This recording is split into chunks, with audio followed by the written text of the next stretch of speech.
જેમાં વિશ્વંભરીનું અવતરણ, આદિશક્તિ, પરાશક્તિ, આવા શબ્દો આપણે ઘણી વાર સાંભળીએ છીએ, પરંતુ શું આપણે તેમને સાચા સ્વરૂપમાં જોયા છે? આ સમગ્ર બ્રહ્માંડને સંચાલિત પરમ શક્તિ કોણ છે? વિજ્ઞાન પણ સ્વીકાર કરે છે કે દરેક અણુમાં કાર્યરત કોઈ શક્તિ છે, પરંતુ એ શક્તિ આપે છે કોણ? આજે આ ઊંડા પ્રશ્નના ઉત્તર શ્રી મહાપાત્ર આપે છે.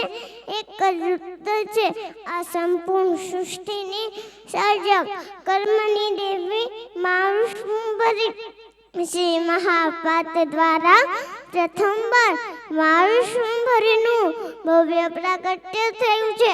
એનો સાક્ષાત્કાર માત્ર શ્રી મહાપાત્રની 7 જન્મોની સંતિ પુણ્ય શક્તિના ફળ સ્વરૂપે થયો છે. આ યુગમાં મનુષ્ય પોતાના મૂળ ભૂલી ગયો છે. આપણે આ પૃથ્વી ઉપર શા માટે આવ્યા છીએ? જીવનમાં શું કરવું છે અને મૃત્યુ પહેલા શું પ્રાપ્ત કરવું છે? શ્રી મહાપાત્રે મનુષ્યને ભૂલાઈ ગયેલા આ સત્યનું સ્મરણ કરાવે છે અને અંતિમ અવસર પૂરું પાડી રહ્યા છે. પરસ્પર ઉજાળ અને આત્મિક ઉન્નતિ માટે અતીતમાં ભગવાન શ્રી રામ માનવજાતને ઉઠાવી મોક્ષના પથ પર દોરવા પધાર્યા.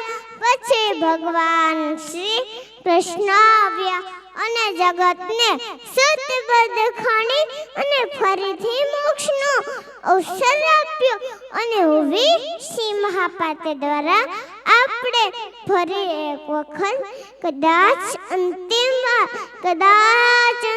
વાર આ તક પ્રાપ્ત કરી છે, જે આપણા જીવનનું પરમ લક્ષ્ય પૂર્ણ કરી શકે. શ્રી મહાપાત્રે 17 વેદી સદગુણ અને 9 મનકાની માળા રૂપમાં વિચારો આપ્યા છે. જો આપણે તેમને જીવનમાં અનુસરીએ તો નિશ્ચિતપણે જીવાત્માની ઉન્નતિ થઈ શકે. આવો માર્ગદર્શન માત્ર એ વ્યક્તિ આપી શકે છે જે પોતે એ પથ પર ચાલીને પરમ પદે પહોંચ્યા છે. શ્રી મહાપાત્ર પૂર્ણ વિશ્વાસ સાથે કહે છે કે જો આપણે આ માર્ગ પર ચાલીએ અને આપણા કર્મને સસિદ્ધતાથી જોડે તો તમારું જીવન પણ પરમ લક્ષ્ય તરફ આગળ વધી શકે. જય મા વિષ્ણુ.